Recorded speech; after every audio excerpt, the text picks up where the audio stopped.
Sustainability Webinar number 3.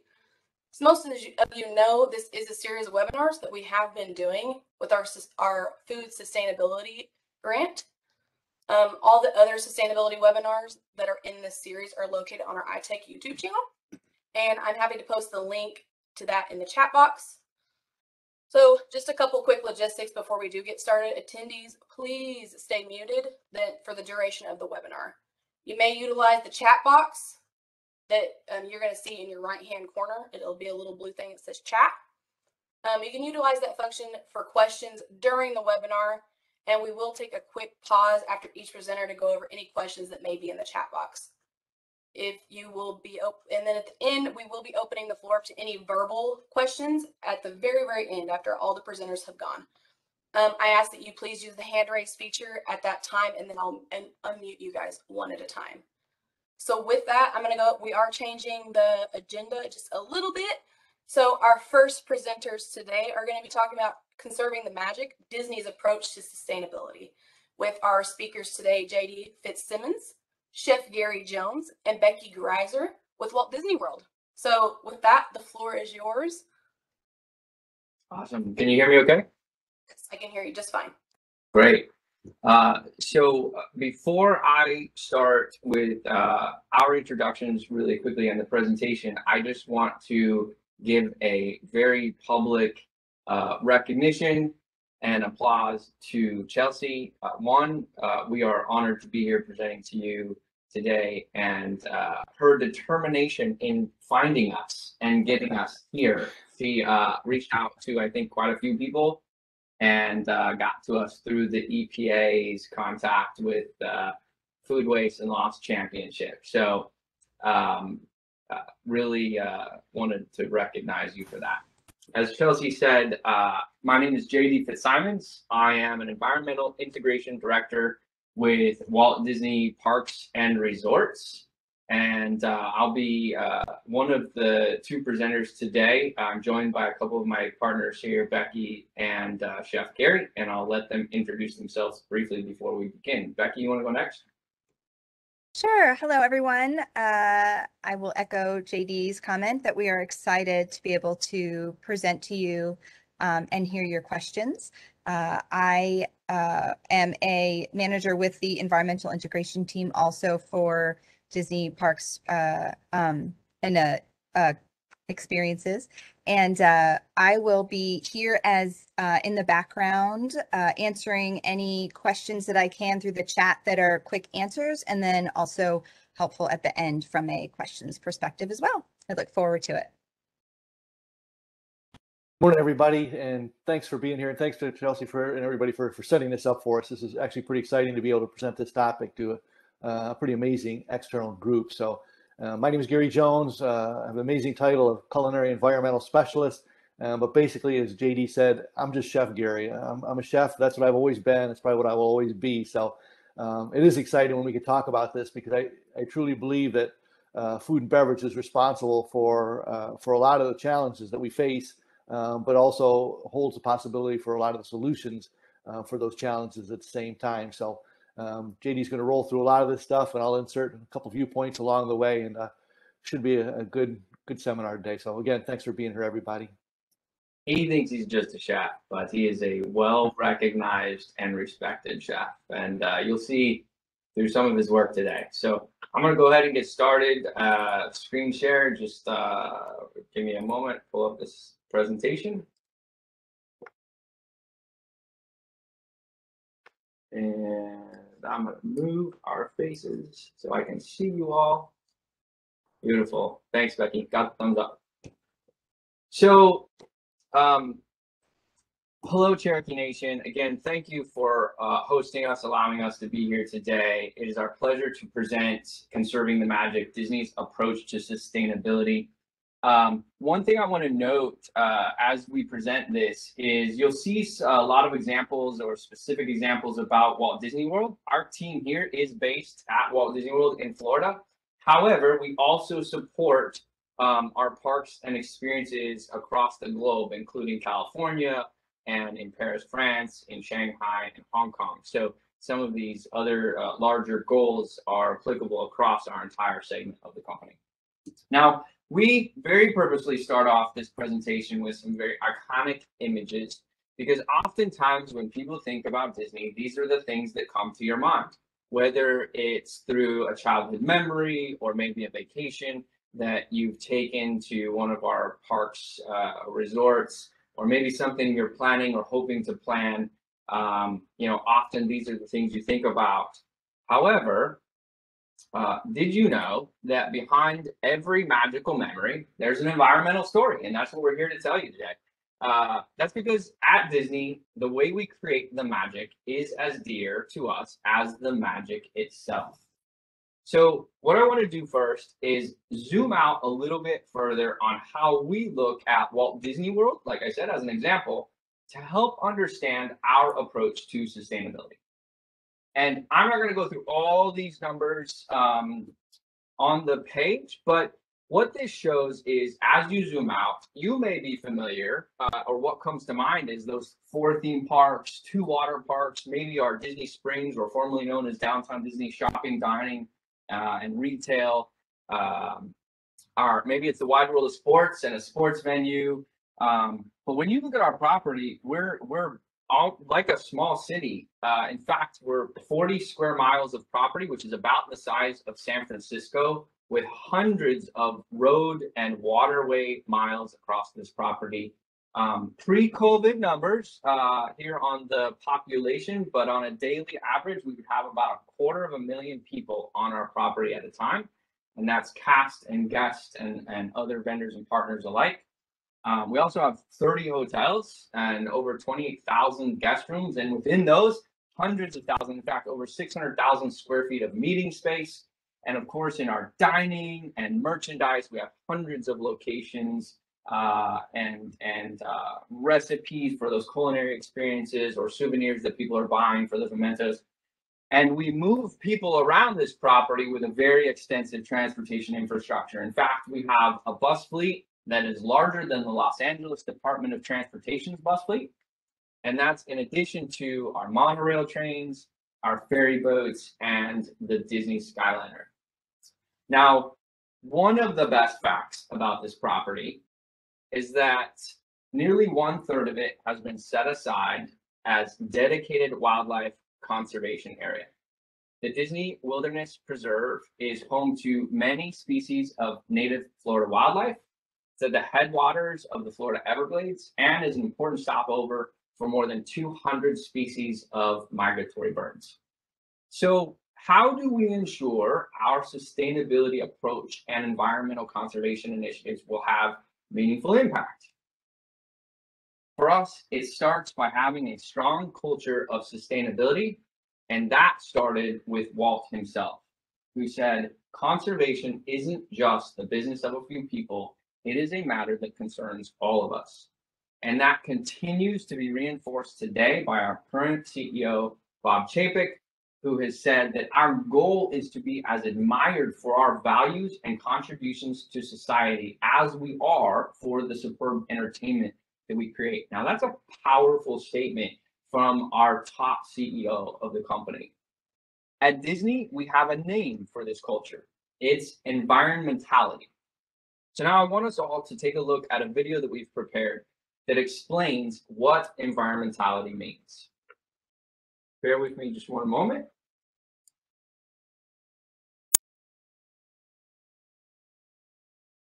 Welcome to the Walt Disney World Resort, where environmental conservation and sustainability have played a very important role for everyone who works and plays at Disney. At Disney, we envision a world where each of us must act with the knowledge that the future of our business, community, and planet depends on us conserving our natural resources. Walt himself said, "Conservation isn't just the business of a few people. It's a matter that concerns all of us." It's what we at Disney call environmentality. Over the years, our company's focus on protecting and enhancing our environment has grown. We are continually exploring, testing, and implementing new ways to turn things we see and do every day into sustainable experiences.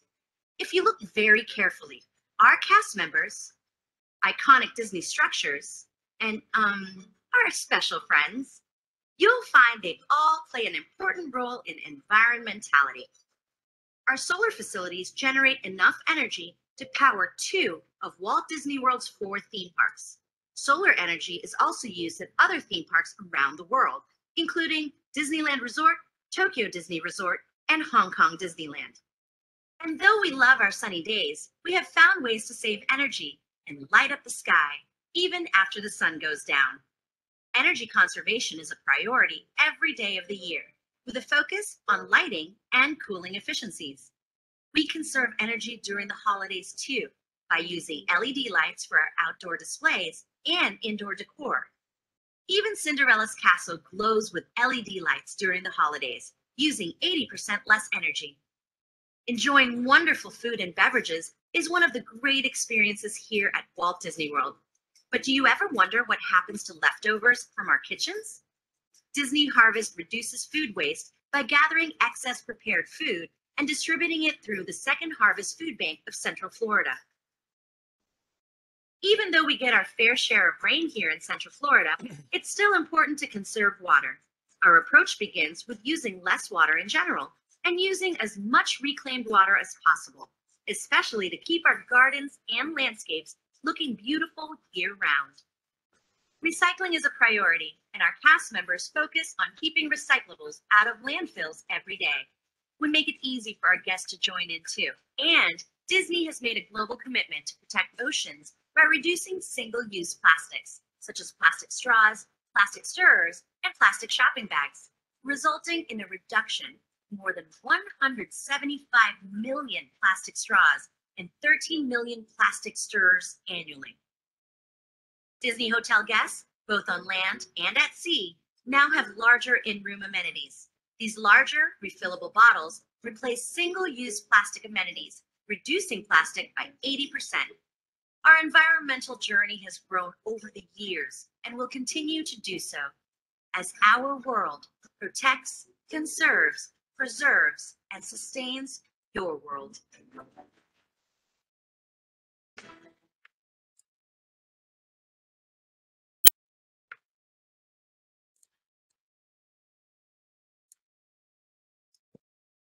So now that you've got a sense of what environmentality means, in order to accomplish these sustainability transformations through that journey that we described, we have to start with goals and targets to know where we want to go.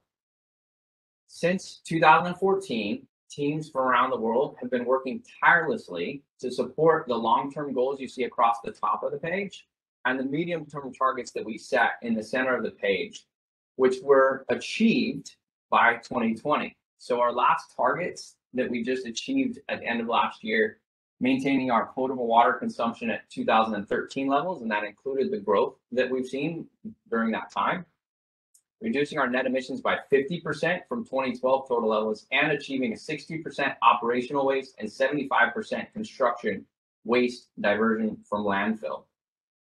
So let me give you some fun examples of what those achievements might look or feel like at Walt Disney World. Walt Disney World saved 797 million gallons of potable water. That's enough to fill the Jungle Cruise River 455 times. We diverted 383 million pounds from landfill in 2019 alone, which is the equivalent of the weight of 166,000 of those Skyliner gondola cabins, and reduced emissions by 245,000 metric tons of CO2, which is enough to power 41,000 cast member homes for a year. So now that we achieved those goals, what's next? Well, in December of 2020, the same year we were racing across the finish line to achieve those goals, our company announced our next set of goals for 2030. And I'm only going to briefly touch on the highlights here because some of our upcoming slides do go into a bit more detail. But we also want to reserve some time in the Q&A section for you to ask questions in some of the areas you might be more interested. But one thing you'll know is on the former goals, you saw that we're continuing to focus on waste, water, and emissions. We've also added goals now for materials and sustainable design. So headlines here, emissions, net zero for our direct operations by 2030. So we've put a year on that goal. So on water and oceans, right now we're focused on implementing local watershed stewardship projects and getting to our sustainable seafood to 100% domestically. And we'll talk more about both of those. Waste, we're going zero waste to landfill in our wholly owned and operated parks and resorts. And within that goal, we're going to have a heavy focus on maximizing food waste reduction.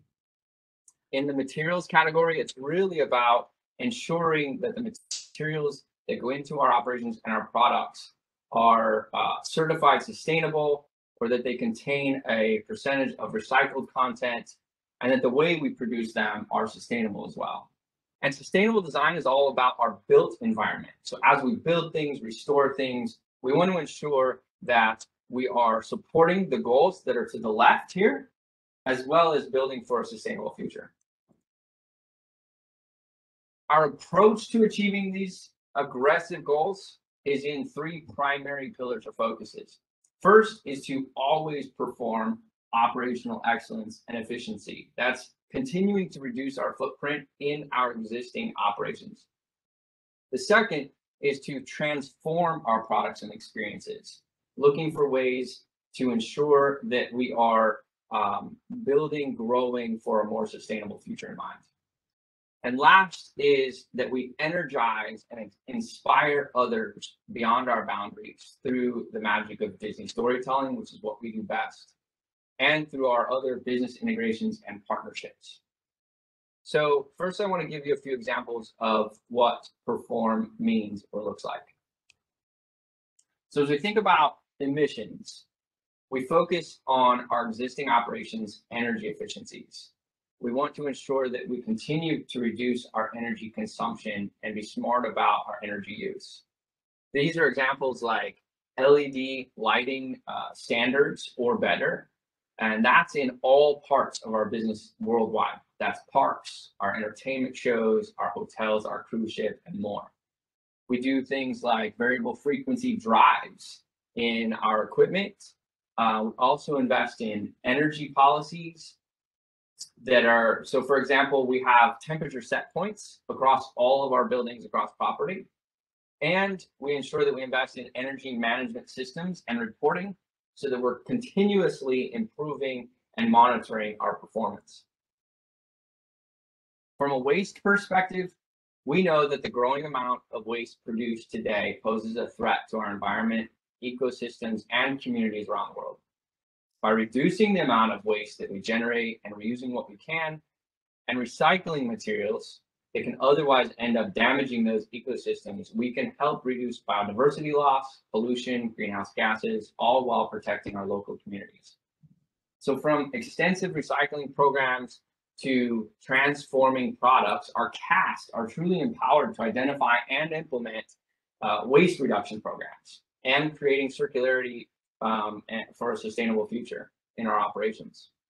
One great example of this is that recently we began creating cast costume pieces and Disney merchandise from fibers that are made from recycled plastic bottles, some of which come right here from our own theme parks and resorts.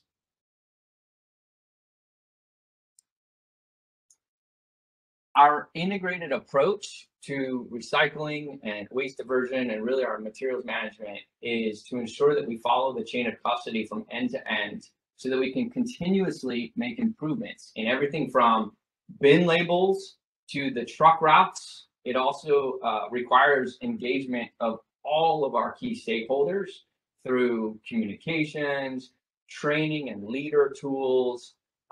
We also have partners both on our team and in our operations who do observations and assessments of waste. So they're literally looking in bins, monitoring for contamination and ensuring clean streams of materials as possible.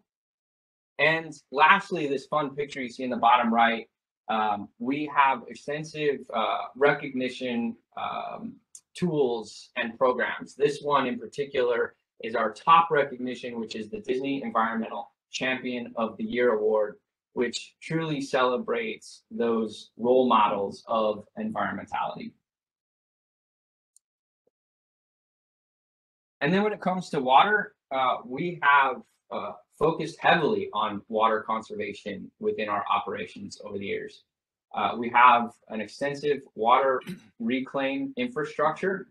We make technical investments in tools and equipment that ensure efficient use of our water and operating practices. Again, we make sure that local area ownership and CAFs are engaged and empowered so that they can come up with ideas and or even just monitor for leaks and make sure that they're quickly addressed and that we're measuring that performance. And we'll talk a little bit more about water conservation. So next, I want to give some examples of how we're transforming our products and experiences for that more sustainable future in mind. And for this first example, I want to turn it over to Chef Gary. Thanks, JD. So I mentioned earlier, when we think about food and beverage being an area of opportunity for many of us, a lot of our food waste a lot of our waste is created by food, basically. So our zero waste to landfill efforts continue to focus on reducing that food waste. And when we waste the food, we're wasting everything that went into growing, harvesting, packaging, and transporting that food. I mean, I make it personal for our leaders and our cast members. Is think about all the people along that chain that, never mind the animals and the plants that had to sacrifice along the way, but then all the work. You're just throwing away people's work on top of that, and that seems to resonate with some of our folks as well. But to do our part and maximize that food waste diversion, we've committed to being an EPA food loss and waste champion for 2030 and meeting a minimum of 50% food waste diversion. And believe me, that's a pretty significant amount. And our operations around the world are making an effort to do that. So Aulani, a Disney resort spot in Hawaii, at their luau buffet, the Kawa'a Luau, traditionally it's buffet style meal and with multiple courses and coincides with the Hawaiians telling stories throughout the evening. But in a COVID-19 world, we had to rethink what that was. So the team came up with a bento box solution that you can see a picture of there. So the guests still get to sample all the traditional food options that would have been presented to them on the buffet, but this really reduces a lot of the food waste, but still preserves that full luau culinary experience. A lot of our food scraps now are going to an off-site composting facility. So the difference between that and what you might compost in your own backyard is this is long windrows that get to about 165 degrees. So it does break down crustacean shells and some of the bones we use for stock and bigger things that would just be impossible to do at home. But it's really just nature's way of bringing those valuable materials back into a nutrient-rich soil that can be used for gardening, farming, landscaping, and more. So it's just completing that cycle of use for all of those products. A lot of the products we do also we can donate through the Disney Harvest Program. So since 1991, we've been doing this. And it's a great way to really give back to the community for some of those products that we can't use for a variety of reasons. But one of the things we incorporated was buying glass chillers for some of our operations. It allowed operation to chill the food more quickly, which preserved it, and we were able to donate more where otherwise it might have been composted, up to 1.7 million pounds in 2020. So that's a pretty big number that we're returning back to the community. So, and JD? Thanks, Gary. So for this next part, as we think about transforming energy, I'm going to turn it over to Tracy in another video that we've prepared to show how we are transforming our energy and emissions to power the magic at Walt Disney World. Welcome to the Walt Disney World Resort, where we work very hard behind the scenes, and sometimes right under your nose, to protect our environment. We're proud to say that we work with a lot of very smart scientists, chemists, horticulturalists, engineers, researchers, and environmentalists here at Disney, who are all helping make sure our world protects everyone's planet. Our long-term goals are to attain net zero greenhouse gas emissions and zero waste while conserving water resources and reversing the decline of wildlife around the globe. And along with conserving energy and fuel, a key part of our success in eliminating greenhouse gas emissions is due to our focus on renewable energy sources. More simply put, we like to call it powering the magic. In 2016, Walt Disney World Resort and Reedy Creek Improvement District partnered with Duke Energy to develop the solar facility located near Epcot. The facility is operated by Duke Energy to help meet the power needs of the Walt Disney World Resort and its other customers. This not-so-hidden Mickey led to an expansion of solar energy in 2019. Built in collaboration with solar developer Origis Energy USA and Reedy Creek Improvement District, this facility generates enough energy to power 2 of the 4 Walt Disney World theme parks. The solar facility is also providing an important habitat for native wildlife, and 2/3 of the facility has plants and flowers that are pollinator friendly, with the goal of creating a nurturing and welcoming habitat for endangered and at-risk animals, butterflies, bees, and other insects. So the next time you're visiting the Walt Disney World Resort, look up, look down, look all around, and experience the amazing ways we're powering the magic.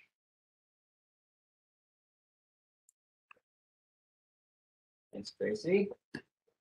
So as you saw, we are committed to investing in renewable energy and harnessing the power of the Florida sun. But what Tracy didn't mention, so in addition to these kind of large photos you see at the top left and top right that were in the video, as well as the pollinator friendly, Walt Disney World Resort and Reedy Creek Improvement District, which is our municipal services provider, they continue to find ways to expand the use of solar energy, and they're teaming up with local utility partners in Central Florida to develop an additional 150 megawatts expected to come online in 2023. Once online, Walt Disney World Resort's total renewable energy portfolio will consist of approximately 212 megawatts of solar capacity, which is projected to produce enough renewable energy to power up to 40% of the total annual energy consumption.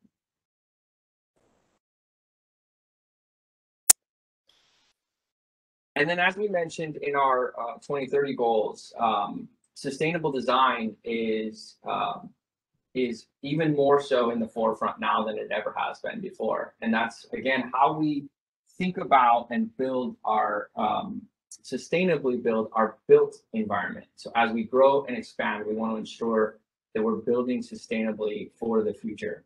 And so that requires embedding sustainability throughout the process early on in concept design and feasibility of the construction projects. It also includes empowering the contractors and the Imagineers and other cast members who are part of the project team to continue to pressure each other, ask questions, and find more sustainable solutions where possible. We also look at embedding sustainability through innovation, and that could be through standardizing building techniques such as prefabrication, technological advances, biodiversity and ecosystems being built into these renewable energy. So this may be hard to see in the top right picture here, but those are solar panels that are just behind Cars Land in Disney's California Adventure. But also looking at alternative fuels and biophilic design, which is essentially connecting nature into the design itself. And then for us, when we think about story, sometimes sustainable design can appear too technical, especially, which makes it tough to integrate into early phases of a project. But the great thing about Disney is every one of our experiences starts with a story. So what we've been doing and our Imagineering teams are doing is in those early phase design, engaging the core team to think about many of our Disney characters and stories that have a sustainable story connected to them. And so we begin every project by asking the question, what is the type of sustainable story that we can tell through this experience as well?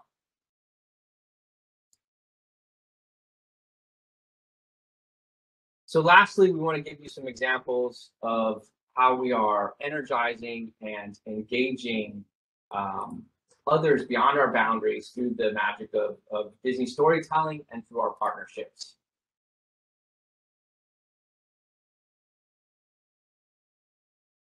Again, for a few of these, I'm going to pass it back over to Chef Gary, tell some of the important work he's been doing. Good. So actually, I just try and strategize some of the work. The guys like Chef George here at the Coral Reef Restaurant, the Seas with Nemo Pavilion. They're the ones that are really doing the work out there to push these goals forward. And George here has a nice plate of seared salmon with a corn risotto and a little green salad with pickled onions that he made as one of their seasonal specialties on the menu. So our goal is to get to 100% domestically for environmentally responsible seafood at each of our domestic sites. And that includes Disney Cruise Line, which has some specific challenges because they do travel outside of United States waters. But by serving responsibly sourced seafood and supporting seafood conservation projects, we're really helping transform the seafood industry, protect aquatic ecosystems, oceans, and the freshwater tributaries that feed them. I think sometimes we think about sustainable seafood and we think about the oceans, but it takes a lot of fresh water to keep the oceans going as well. So I try and consistently remind our folks that it is all sorts of aquatic systems. Our initial responsibly sourced seafood target has been surpassed, and by educating the chefs, and we also partner with third parties as well to measure some of this stuff. So Monterey Bay Aquarium, the Seafood Watch program, we support fishery improvement projects through Sustainable Fisheries Partnership, and work very closely with the vendors to make sure that they understand our expectations for data gathering and supply chain validation. So it is all about metrics and be able to measure these things on a regular basis. But Seafood Watch and SFP are a couple of the regionally accredited organizations, NGOs, non-governmental organizations that we use to help verify what we do. And then also around the world, we think about Asia, SFP helps us there. And then we also have another organization with boots on the ground. And then the same thing in Paris, because even though Monterey Bay has a wide reach, sometimes when we get down into discussing what the regional specialties are, especially in Asia, it helps to have a regionally responsible non-governmental organization there as well. So next slide.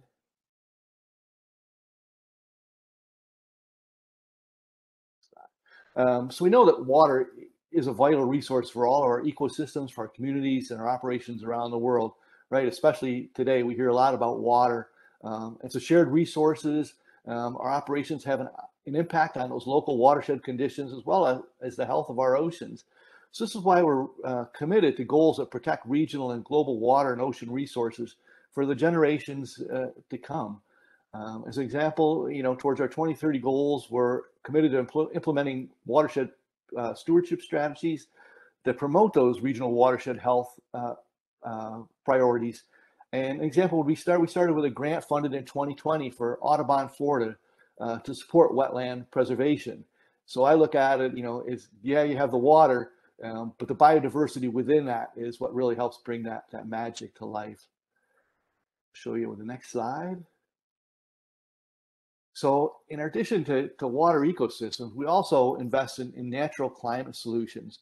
So our Disney-funded forestry projects helping to protect and restore natural ecosystems around the globe. In the last decade, we've had projects in 6 countries that have protected more than 1 million acres of forest lands.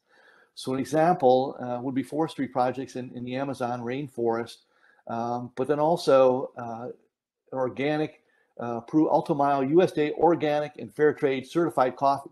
I'll say that 5 times fast. It's farmed using sustainable methods in partnership with Joffrey's, who provides our coffee for much of our property, as well as Conservation International. So here's a chance where we can go into Peru and support the farmers, the social and economic capabilities that they need to require, and then in return, and we get an amazing product to serve in our resorts. So again, there's kind of a full circle that takes place there. Thanks, Gary.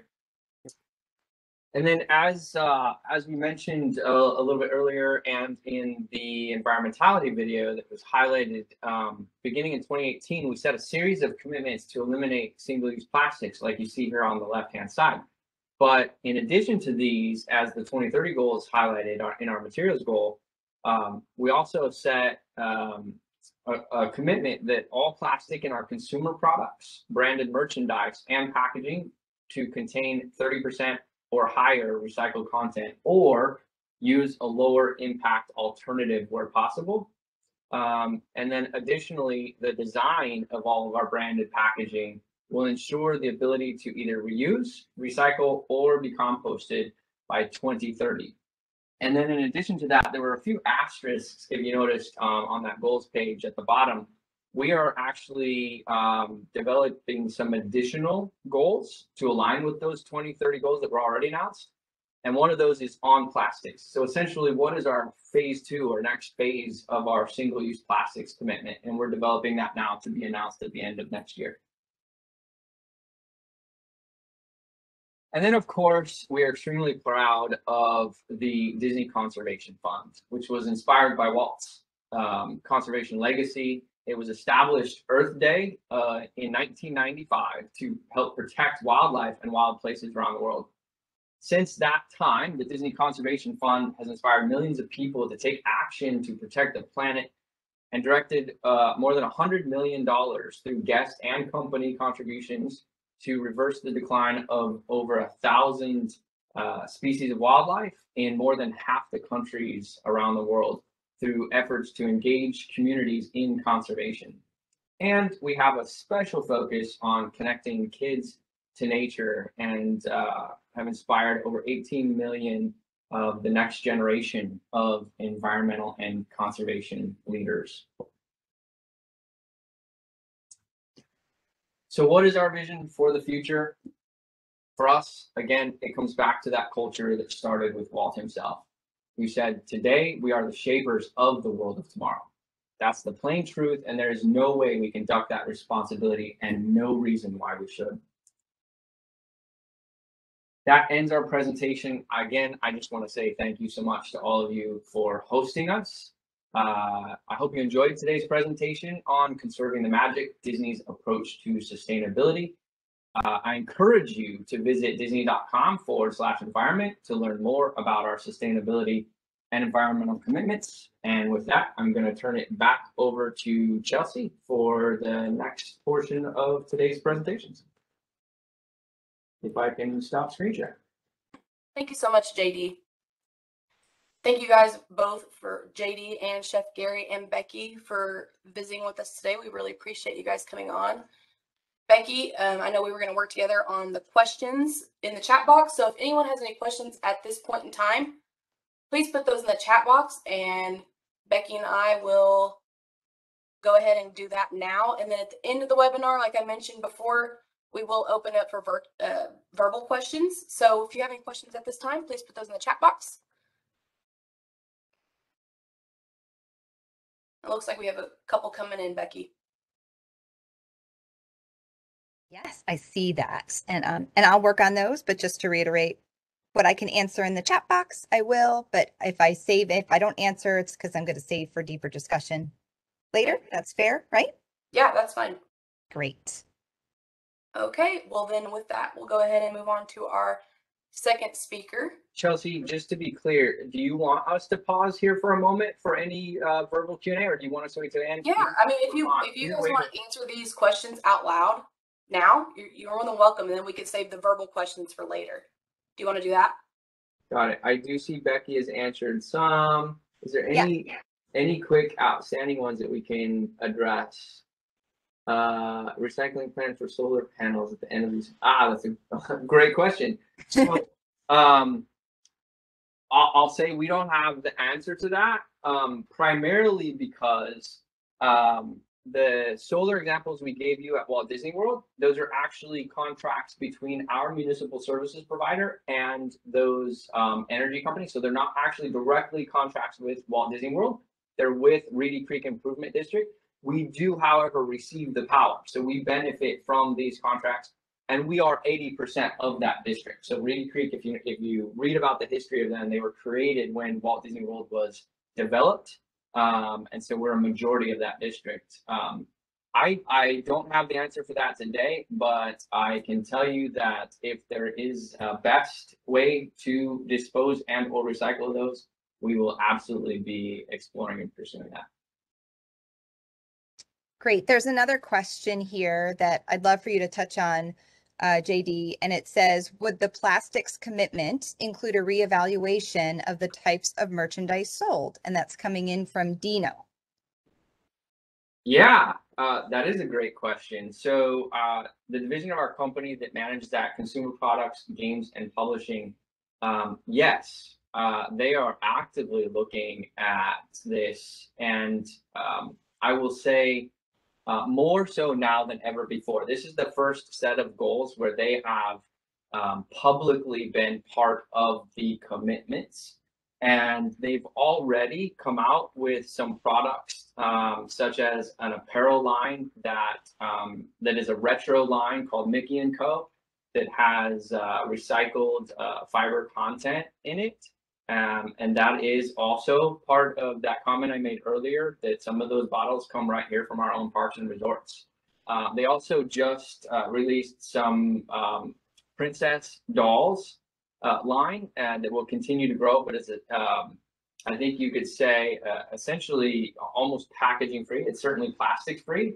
The box that the dolls come in are paperboard, but they're also designed to be part of the doll playset, so that when they're opened, there's the box is not necessarily designed to be immediately recycled. They can make it part of the set and play with it as sort of a backdrop, if you will.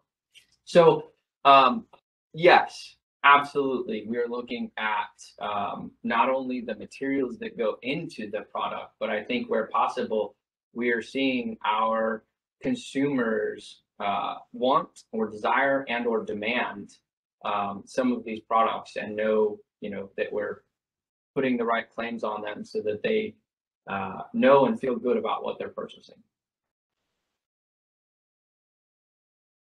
Great. Do we have time for one more, Chelsea, or should we move on and have me answer in the chat?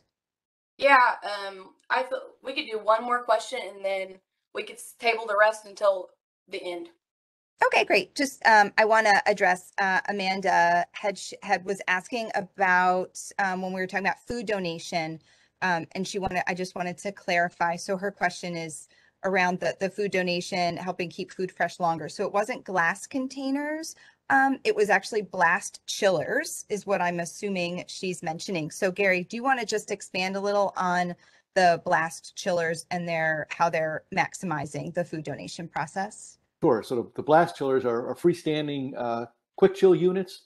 So we can take food that maybe we've overproduced and put it into those units, and it helps us chill things down in a manner that meets our food safety and HACCP guidelines, so that we can, one, either save it for donation to the Disney Harvest Program, or two, in some cases, return it actually back to the value stream the next day. So they've proven to be very useful pieces of equipment. So the glass, you're right, that doesn't make any difference at all. But it's all about the time temperature control that we can achieve through a blast chiller. Awesome. Thank you, Gary. So with that, we'll finish up the rest of these questions at the end, what we didn't get to. Thank you again, JD, Gary, and Becky. We really appreciate you guys coming on. So with that, we'll go ahead and get started with our next presenter, the Honorable Principal Chief of the Cherokee Nation, Chuck Hoskins Jr. Chief, the floor is yours. Well, thank you very much. I've never followed representatives from the world of Disney before, but I caught some of the comments, and I thought that was a great part of this event. So it's an honor to follow them. Honor to be with you. I just want to share a little bit of what we do at Cherokee Nation in terms of our sustainability efforts. We look at what we do is in a holistic manner as we can, and I think we should. And I think all organizations, government, corporations ought to do that. You got to think about your overall impact and then what you can do to contribute to making this a sustainable planet. So we do things big and small. Some of the projects that I'm most excited about, I heard the Disney representative talking about solar a moment ago. Just yesterday, I was in just outside of Claremore, Oklahoma, where we put solar panels on another community building. And that's an effort we've undertaken in the last few years, is to try to use sustainable energy use practices on our community buildings for a couple of reasons. One is to reduce the utility costs for those organizations. Understand these are nonprofit organizations that use their dollars to help elders, to help kids, to help keep our culture and language alive. So if we can reduce those energy costs at the community level, then we've done something to extend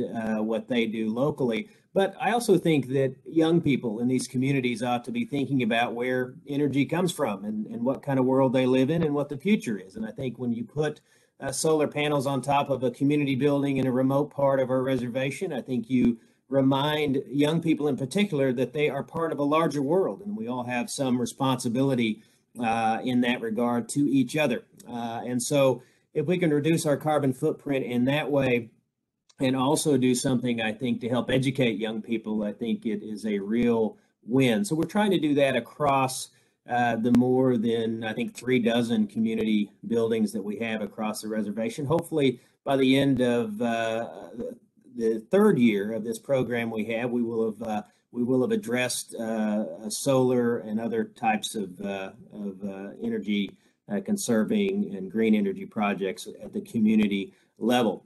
We do other things. One of the things COVID has taught us is that we ought to remember and be mindful and to employ strategies to address food insecurity and also food sovereignty. I mean, knowing where our food comes from is something that in this country we've, I think, lost touch with. And I think the same is true across Cherokee Nation.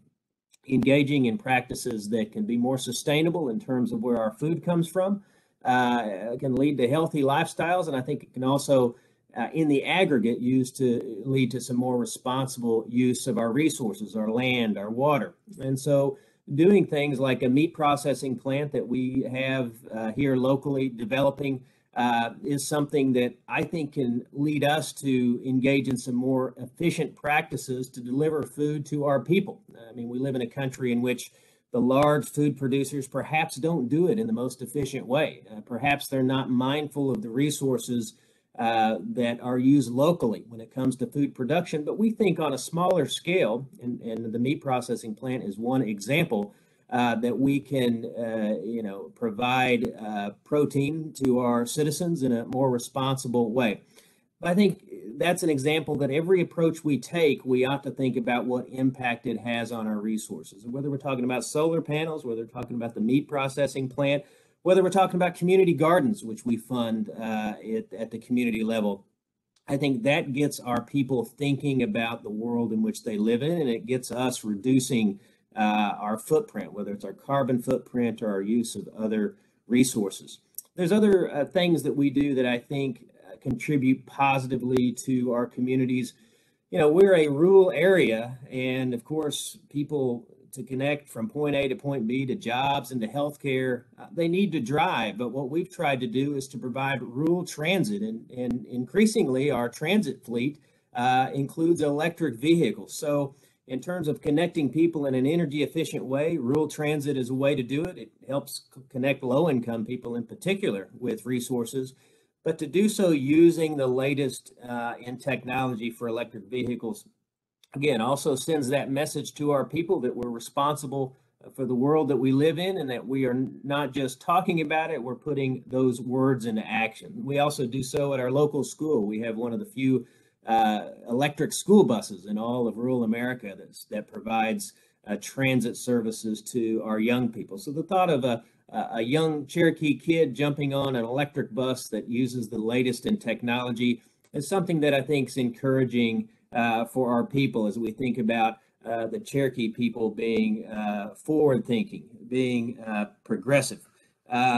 Solar charging stations is something that we have put in place at some of our casinos and some of our other facilities.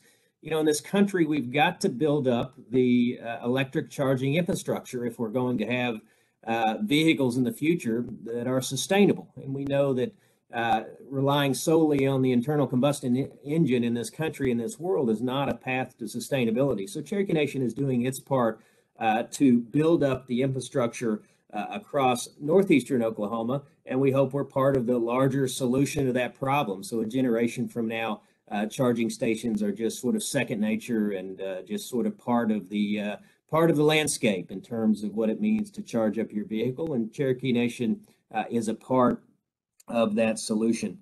There are a number of other things that we do to make a sustainable planet. But I think overall, one of the best things we can do is something that's fairly low tech, and that is energy efficiency in the homes of Cherokee. So when we're rehabbing a home for an elder, we're making sure to seal up those doors and windows. It sounds low tech, it sounds old fashioned, but so much of the energy in this country literally goes out the door and goes out the window. So if we can employ strategies on the individual level, particularly when we're helping elders reduce her energy bills, but also do something, in the aggregate that saves energy, sometimes those low tech solutions are the best solutions.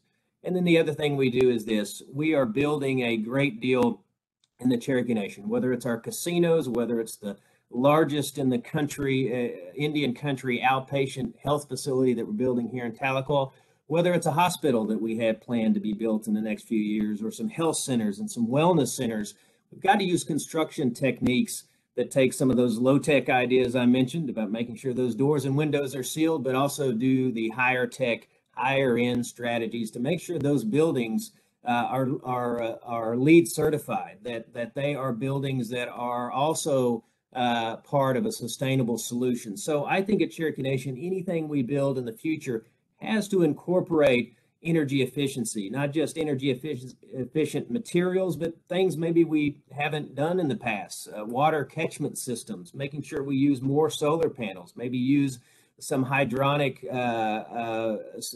water heating strategies. I think we need to look at all of the above when it comes to lowering that overall carbon footprint when we continue to be an entity that does a great deal of construction. I think if we can lead the way, not only in building the best health facilities, building the best wellness facilities, building casinos that are the best in the market, but also doing so in a way that our descendants, 7 generations from now, will look back and know that we made the right decisions. And that's what we as Cherokee people have done for generations. We've looked into the horizon, we've looked generations ahead, and we've thought, what can we do today to make sure that our home, our homeland, our tribal lands will be there for generations to come.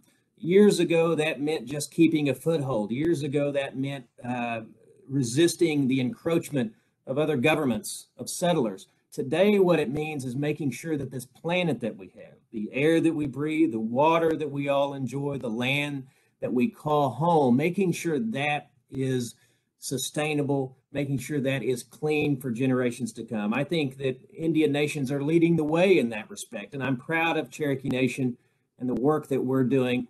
I'm proud of you all, and I admire the work that you're doing on this subject. If we can do anything to help further your mission, I want you to let us know. Thank you all very much. Thank you so much, Chief Hoskin, for joining us today. We really appreciate you taking the time to join us. If anyone has any questions for Chief Hoskin at this time, please put that in the chat box. Otherwise, Chief, if you're planning to stay on, we are going to do some other questions at the end. Otherwise, they can direct them to me, and I can make sure to get those questions to you. Well, thank you all so much. I've enjoyed it. Thank you. Well, with that, we will head on to our last presenters for the webinar. Our last presenters today is going to be Jan HAYMAN and Craig Walker with OSAGE Nation. They're going to be talking about OSAGE Nation steps to food security. Jan, with that, I will give you guys the floor. Thank you. Can you hear me okay? Yes, we can hear you just fine. Okay, good. My name is Jan HAYMAN. I'm director of the OSAGE Nation's Department of Natural Resources, and we're very Nation, or the town that we're focused primarily in, as well as all the others.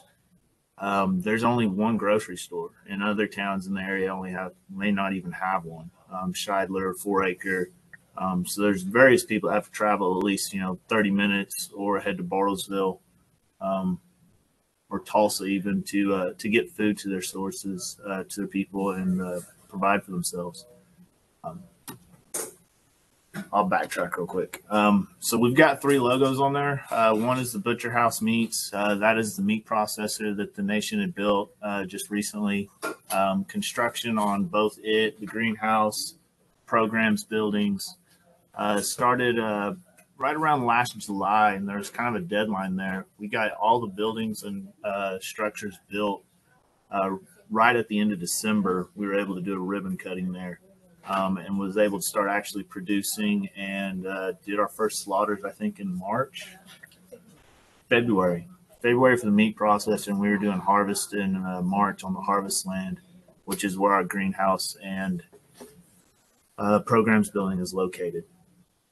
The Osage Nation Department of Natural Resources, that's the environmental side. We do surface water quality testing. We do oil and gas monitoring to help protect safe drinking waters, the SDW, and groundwater as well.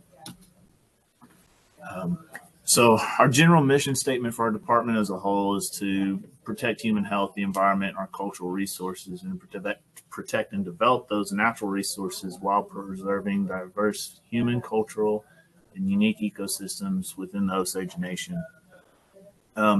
So long and short of that is we're really trying to take everything that God has given us and optimize that and utilize every square inch for the biggest benefit for the people as a whole. We do a lot of education and outreach. We're very transparent with everything we do out here. And we try to utilize recycle, reuse in every way possible. So we've kind of already touched on seeing the need. This was during construction of our programs building, is in the two pictures that you see. The bottom right picture is the actual finished product of what we have with the greenhouse and the programs buildings. This is that 70 acres that was the original farm plot. We've had a variety of different issues and situations that has come our way. But the white building next to the construction pad you see there was the original processing and handling area, and also housed our small aquaponics system. That system was approximately about 1,600 square feet, and we were able to kick out about 60 pounds a week in leafy greens. And then about every 5 to 6 months, we were doing 300 to 350 pounds of fish. We started with channel cat, and then we did a round of tilapia, and we're going back to channel cat. We're hoping to do crappie in the future. We're pretty excited, pretty optimistic about it. Ooh. So finished product of our greenhouse, it's approximately 41,000 square feet, just under an acre. This is it in half production. So the pictures you see is currently of half of the greenhouse. We have half of it operational right now. We're utilizing the other half to build rolling tables to increase our square footage. And this has been a big staple point for us, and it's been a really big attraction, really helping us with our education and outreach as well. It has pulled tons of people in the community and teachers and public schools in that really want their students and the youth, as well as elderly. We do classes for the elderly, but getting that whole sense of farm to table and understanding what they're able to do and being able to teach them the ins and outs of growing their own plants, which we're hoping that will lead to a farmer's market down the road for us. So the pictures of the tubs, we don't cross-contaminate anything. We mix our own dirt. We pot our own plants. And then we obviously germinate and take care of everything as best we can. We've got right now, currently, some of the pictures you're seeing are a variety of different peppers, chocolate bell peppers, a few other things for salsa there. I think there's some Carolina Reapers in the background. Then we got some pea plants, and we've got some squash down there. Most everything we grow is has some sort of cultural significance to the tribe itself. We do grow some of the other things like the chocolate bells and a few others that are just kind of some everyday things that others may not have utilized, but they also may have a significant health factor for us as a nation. One of the major gloomy stats for the Osage Nation is the closer you live to Pawhuska, which is almost the center of Osage County, the lower your life expectancy. And a lot of that has contributed from diabetes, various illnesses, alcohol problems, drug addiction. And we're hoping to help fight some of those things based on some of the stuff that we grow. So we take that into account from a medical factor on some of the plants that we're growing and hoping it'll help curb their appetite or help remove them from those things. And then also getting them to volunteer and spend some time out here for their recovery process is something we work on as well. You got some pictures here. Again, I don't remember what type of pepper plant that is in the center. We do some ornamentals for campus and for around the facilities. We just started growing some of those. Bell peppers, we did 400, almost 500 pounds of bell peppers just last week in one day's harvest. The greenhouse, we're hoping, our goal on that is to produce about 94,000 pounds within the year of produce out of it. Kind of transitioning over, we're looking at our native orchard. So Jan mentioned that we have about 4 to 5 acres of native orchard. It's primarily elderberry, pawpaws, and persimmons. We do have some walnut trees that are still in storage that we're looking to get out and planted this fall, as well as pecans and a few others. Everything here is native to the area, but also culturally significant to the tribe for hunting and gathering purposes in their ancestral years as a nation. These were significant food sources, and they utilized every aspect of the plant in some way, shape, or form, where it may have been for arrows or bows and a variety of different cooking and medical remedies as well. So we're working on those. We're working on specific cultural significant recipes, and we donate currently right now most of our product to our dances, to bereavements and funerals, to our Title VI elderly program, and then also to our school as well. This is our new aquaponics system. We just finished it up and I've been putting it together. We now have fish in it. We got channel cat for this first batch. Getting sources is still kind of a little bit of a concern and worrisome for us. We were hoping to get a variety of fish and kind of space them out. But due to COVID's hit and the capacity that it's affected other people, fish amazingly was in short supply. So we're utilizing our old system that we had that was 1,600 square feet as more of a propagation area so that we can actually propagate and grow our own fish in that aspect and not have to rely on an outside source to purchase fish to grow the size. This system is 9,000 square feet approximately and about 20,000 gallons of water. It's a closed loop recirculating system. For those that don't know much about aquaponics, the fish is our fertilizer for our vegetables. We're hoping this system will do about 30,000 pounds of produce a year. It equates to about 110,000 plants a year. And then we're hoping to get about 7,000 pounds of fish a year out of this system. It's housed in our programs building, which is about 100 feet from me right now in my office. Also on that last slide, there was fertilizer listed there. So every aspect of this we're trying to harvest so that what would normally be effluent water out of an aquaculture system, we're able to actually extrapolate the nutrient-rich process out of that and utilize that as a fertilizer, as a fish effluent fertilizer, both outside in our fields, and we're looking at the possibility of being able to provide that to other members who may need to fertilize their fields as well. We still do conventional farming. So we've got a variety of different types of corns. We do your regular sweet corn, but we also do red corn. There's an Osage strain of corn that is real particularly sourced and actually, grown within the Osage Nation itself. It's named after actually Assistant Chief's family, Assistant Chief Red Corn. His family actually developed that strain of corn. We also do okra, pumpkins, tomatoes. We'll start the plants in the greenhouse and then transplant those out on some of them, whereas others we just go directly to the field.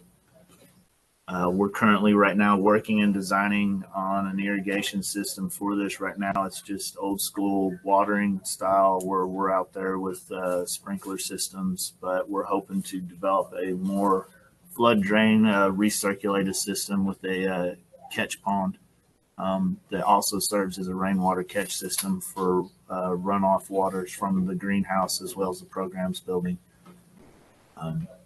There's the nice, beautiful flower there. That's a pumpkin patch that we're working on that hopefully will really kick out a nice batch of pumpkins for us this year. We also have a new building specifically for our programs building where we'll actually store and package all of our harvests. Here's a few shots of our harvest. The 55-gallon drum barrel there of nothing but bell peppers. That was an interesting day.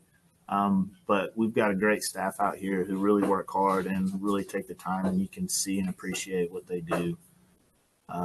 Without a doubt, some of the most beautiful food I've seen come out of a place in a while. So here's our actual kitchen / processing packaging area. We try and do value-added products as well as just storing raw vegetables there. So we got a few different things we're doing there. We've got purple tomatoes, cherry tomatoes. There's some pineapple heads there that we harvested to reuse for growth.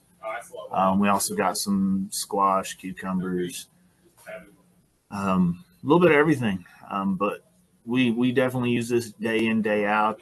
The freezer there. Currently, right now, we utilize the freezer, but we also rent some of that space. We currently have a movie called Killers of the Flower Moon. Their chef has coordinated with us, and it's worked out to be a pretty good deal where we can actually sell them product. They feed the cast and crew with it, and then also on top of that, we're utilizing them to rent space from us because they don't have anywhere to store this food. But once he serves it up, he chops it up, and he has extra meals, they actually will package those meals out. They'll bring them back here. We can redistribute those meals. And then any waste food, that would normally just go into the trash, we're actually able to help compost some of that and redistribute that out as well. We're actually trying to develop a seed bank. We've got red corn seed, there's cranberry bean there, and I don't remember the top left what seed that is. I'd have to ask our horticulturalist over there, who may or may not be on the presentation, what seeds we have drying out there.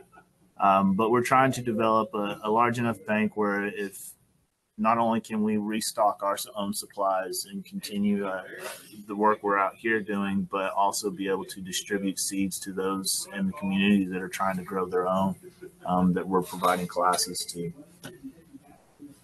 Which leads straight into education and outreach. Probably the most important part of what we do out here is being able to outreach and get people involved and buy in.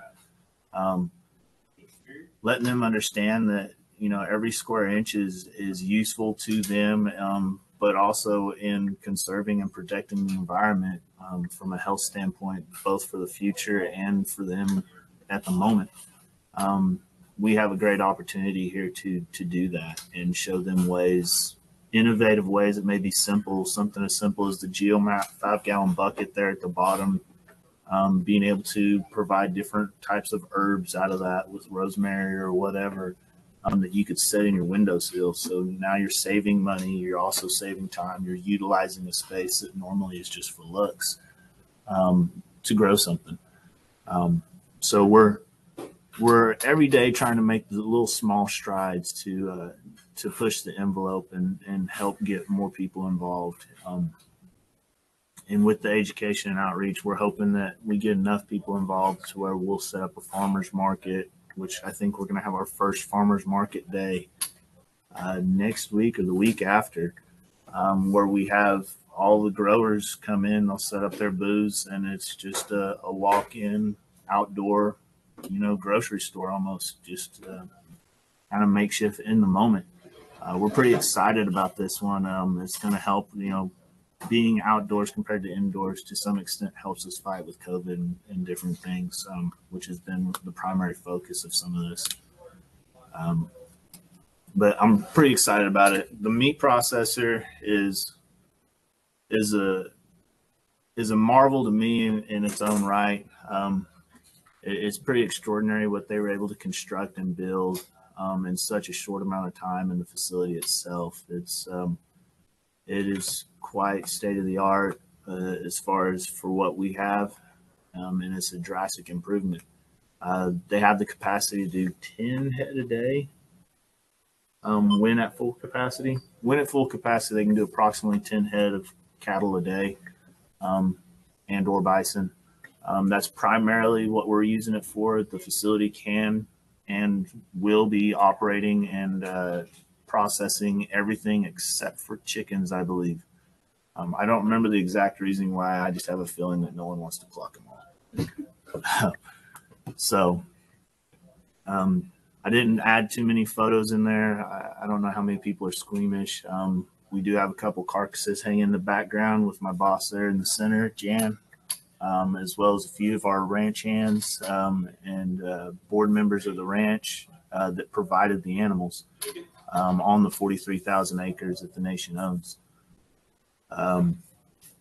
We've approximately done, I think, 5 or 6 bison for various people, as well as the film crew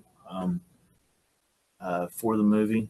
They wanted authentic, true meals that they would have ate back then, and we were lucky enough to be able to provide that. We also have a few other programs that we utilize.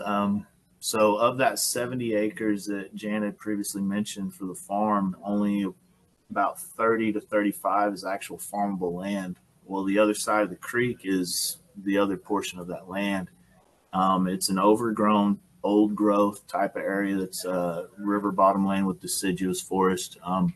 So we as a nation have built a walking trail through there, as well as a few other things. And in doing so, we did some clear cutting and carving of the land to help develop and increase health awareness with a walking trail. But in the process, we also have utilized the lumber that we cleared out for bereavements, the dances, sweats, things that are culturally significant to the tribe that they would need fire for, those major meals, traditional cooking meals that they have.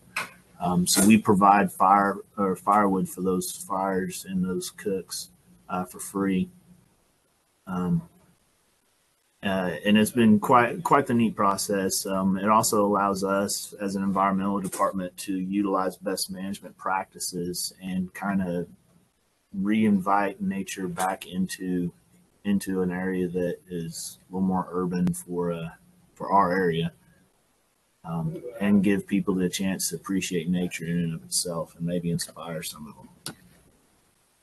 them. One thing we haven't mentioned yet is we have a distillery on site.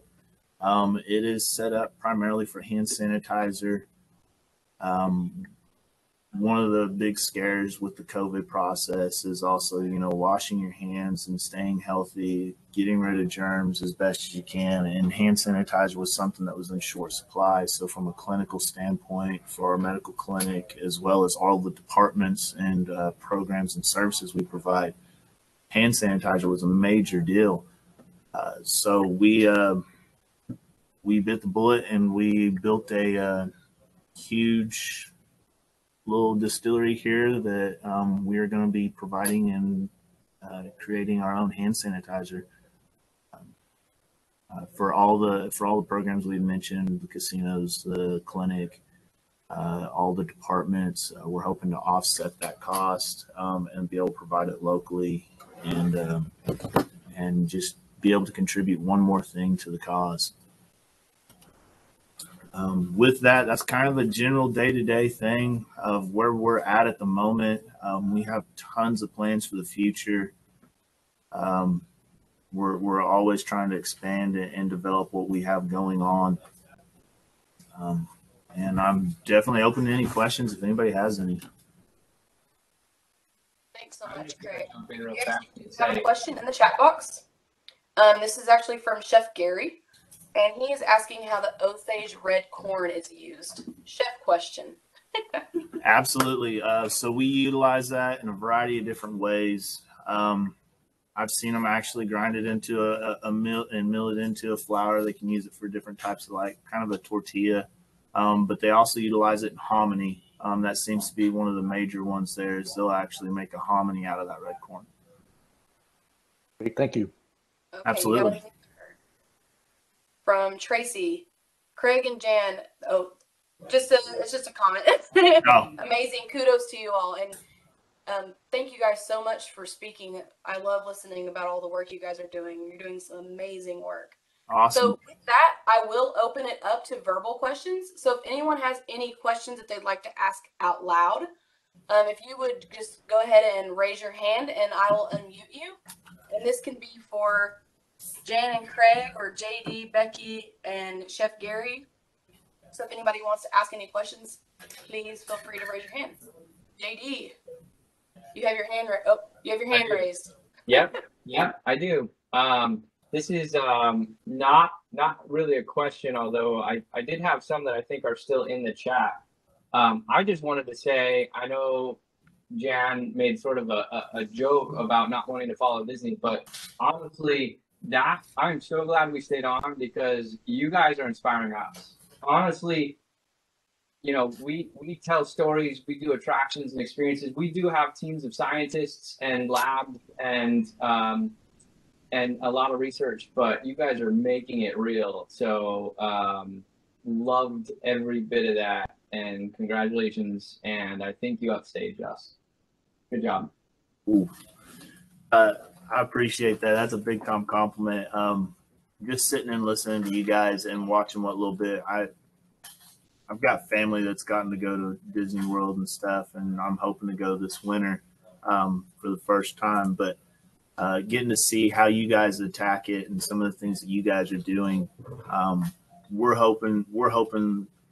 I know it's inspired me to look at a few more things we're currently doing and how we can actually upgrade or maybe utilize the land in a different aspect that is absolutely amazing. I mean, you guys are the forefront for sure. So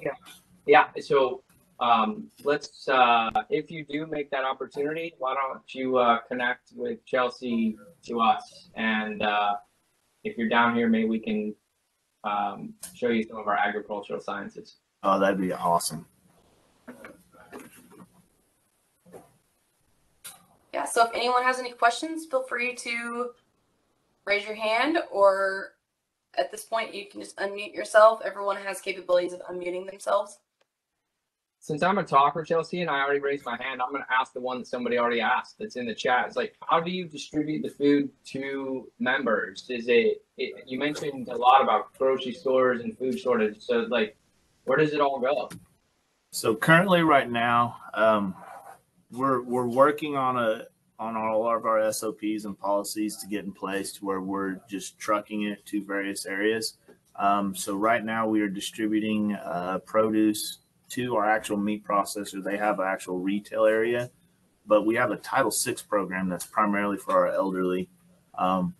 We've been taking truckloads of food up there, and what they don't use directly for the meals that they provide, we have it bagged up and packaged up and distributed in that essence.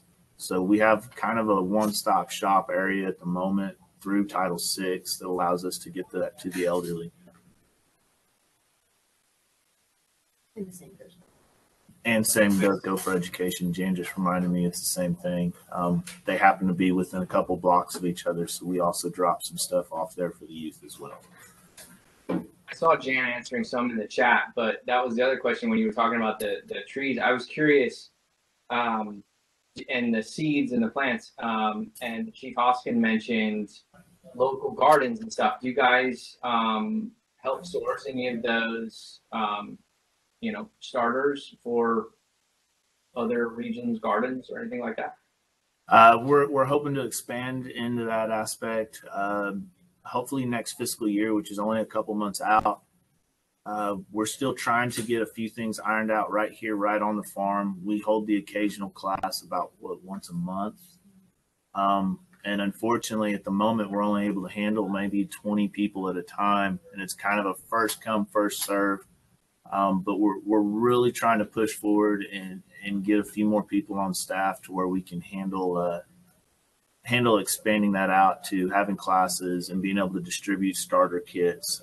Everything that we grow in our classes right now, it is take home. So, I mean, you build it right there. The geomat buckets, we sewed them up and we showed you how to pot them and plant them, how often you water them, and then what we'll provide you with an initial group of plants, but you can ultimately put in anything you want. That's fantastic. Awesome. I do actually have a question too for JD, Becky, and Chef Gary. Do you guys actually have like gardens also there that provide fruits and vegetables for your restaurants? You want to take that first, Gary? Yeah, sure. So at the land pavilion, all of the fruits and vegetables, many of the fruits and vegetables that you see on display and the fish, they do get harvested periodically. So I believe a lot of that stuff is used over in Epcot. But I remember years ago when the property was much smaller, there would be times when I would get in a small restaurant, I'd get dropped like 200 pounds of tilapia, whole tilapia, that you would have to clean and fillet. So it's kind of a mixed blessing in a place that was pretty tight, but that stuff does get used, and it is extraordinary quality. So as I was looking very closely at the fishes and being pretty envious of that, it was like a pretty cool facility. So.